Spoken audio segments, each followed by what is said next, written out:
का सर्वे कराए और उनको आप पास की पर्चा दीजिए, उसको बंदोबस्ती दीजिए। गरीबों के दखल कब्जा में जो जमीन है उसका कागज पत्र दीजिए, इसके बाद ही बिहार में सर्वे होगा।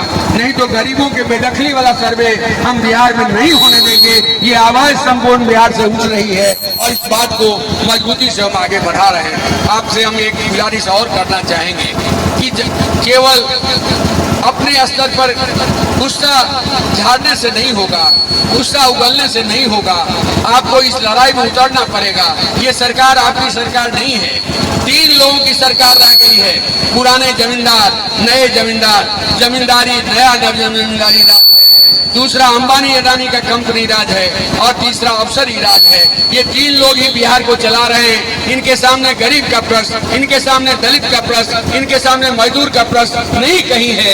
इस सवाल को यदि राजनीति में स्थापित करना चाहते हैं, छात्र नौजवानों के सवाल को, शिक्षा के स्वास्थ्य को, रोजगार के सवाल को यदि सामने लाना चाहते हैं तो सब लोगों को मुखरता के साथ आना पड़ेगा। ये आप जरा सोचिए, बिहार जैसे गरीब राज्य में सरकार का खुद रिपोर्ट करता है कि 1 करोड़ के आसपास परिवार ऐसा है जो किसी तरह से जीवन गुजारा कर रहा है। उसके भोजन पर लाले पड़े हुए हैं, दिन खाएगा, रात क्या खाएगा, बच्चा के स्कूल कैसे भेजेगा, दवा दारू का व्यवस्था कैसे करेगा, उसके सामने ये प्रश्न है। और ऊपर से स्मार्ट मीटर थोपा जा रहा है। स्मार्ट मीटर गरीब का खून चोषक मीटर है। जगह जगह हम लोगों ने पदयात्रा में देखा है, महिलाओं ने समूह में आके हम लोगों के सामने आकर के कहा कि आप लोगों ने बड़ी लड़ाई शुरू की है, अच्छी लड़ाई शुरू की है, न्याय और इंसाफ की लड़ाई शुरू की है, हम आपकी लड़ाई के साथ हैं। हम छोलनी लेकर के, हम बेलना लेकर के, हम झाड़ू लेकर के स्मार्ट मीटर को खदेड़ेंगे और यदि स्मार्ट मीटर वापस नहीं लिया जाएगा तो नीतीश कुमार को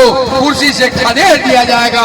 ये संकल्प लोगों ने दोहराया है। ये बड़ी बात बिहार की जनता के बीच से आ रही है। साथियों, हमारी यात्रा करीब आज 150 किलोमीटर हो रहा है।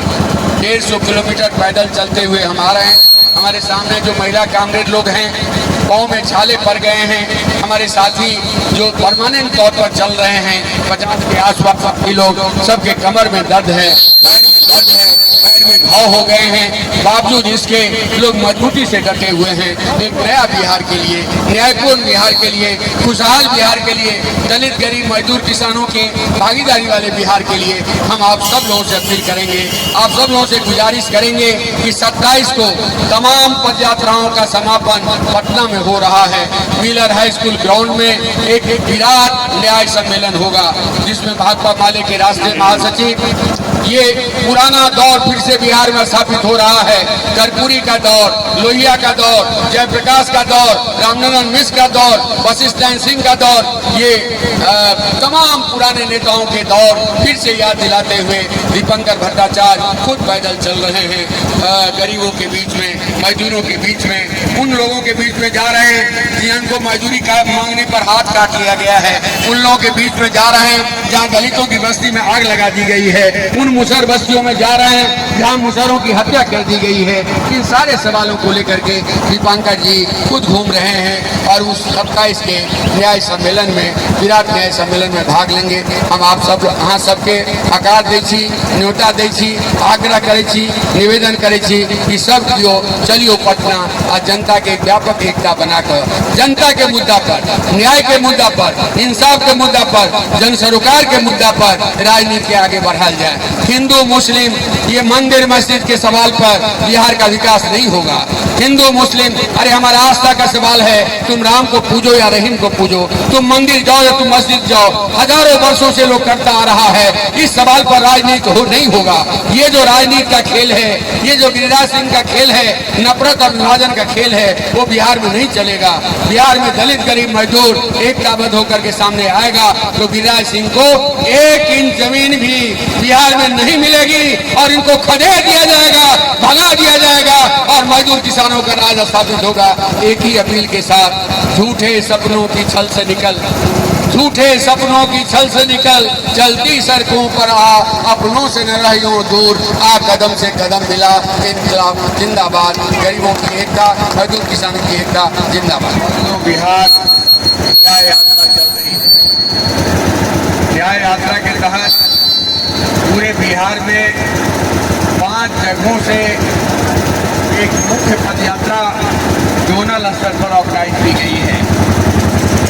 भाकपा माले के राष्ट्रीय महासचिव दीपांकर भट्टाचार्य के नेतृत्व में गया नवादा होते हुए संपूर्ण मगध क्षेत्र में यात्रा करते हुए वो पटना पहुंचेंगे। हमारी यह यात्रा नेपाल के बॉर्डर से बेनीपट्टी से बाबा साहब अम्बेडकर की मूर्ति पर माल्यार्पण से शुरू हुआ। लोहा, कलुआही, मधुबनी, रैयाम, पंडौल, लोआम, जीवछ घाट, ठेंगोली, धोई घाट, दोनार होते हुए कर्पूरी चौक होते हुए दरभंगा में एक विराट मिथिला विकास सम्मेलन हुआ। मिथिला विकास सम्मेलन में संपूर्ण बिहार से, खास करके मिथिलांचल से जो एक आवाज उठ रही है कि आज़ादी से पहले हमारा जो औद्योगिक विकास था, आज़ादी से पहले जो हमारी खेती की उत्पादकता थी, खेती का क्षेत्रफल था, वो घटा है। आप याद करिए कि आज़ादी से पहले आपका रामेश्वर जूट मिल बना था, आज़ादी से पहले समस्तीपुर चीनी मिल बनी थी, आज़ादी से पहले सकरी, लोहट और रैयाम चीनी मिल बनी थी और अशोक पेपर मिल बना था। ये पंडौल का सूता फैक्ट्री था, लेकिन एक एक करके सारे फैक्ट्री बंद हो गए और मिथिलांचल को एक मजदूर सप्लाई का जोन बना दिया गया। ये मिथिलांचल के लिए एक बड़ा सवाल है। इस सवाल को उस मिथिला विकास सम्मेलन से मजबूती से उठाया गया। इस बात को भी मजबूती से उठाई गई कि मिथिलांचल में एक केंद्रीय विश्वविद्यालय का यदि स्थापना होगा तो मिथिलांचल के मजदूर किसान परिवार के बच्चे जो प्रतिभावान हैं, पैसे के अभाव में वो दिल्ली, पटना नहीं जा पाते हैं, चेन्नई नहीं जा पाते हैं, मजबूरन उन्हें अपनी पढ़ाई अधूरी छोड़नी पड़ती है। इसलिए मिथिलांचल में एक केंद्रीय विश्वविद्यालय बने, इस बात को भी मजबूती से उठाया गया। बिहार एक गरीब प्रदेश है। पूरे हिंदुस्तान में गरीबों में भी गरीबी का ये राज्य है। प्रति व्यक्ति आमदनी में, पर कैपिटा इनकम में, हर लिहाज से बिहार पिछड़ा हुआ है।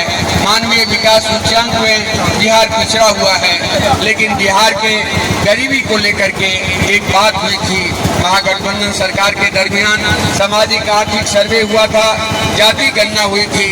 उस आधार पर दलितों का, अति पिछड़ों का और पिछड़ों के आरक्षण के दायरे का विस्तार हुआ था।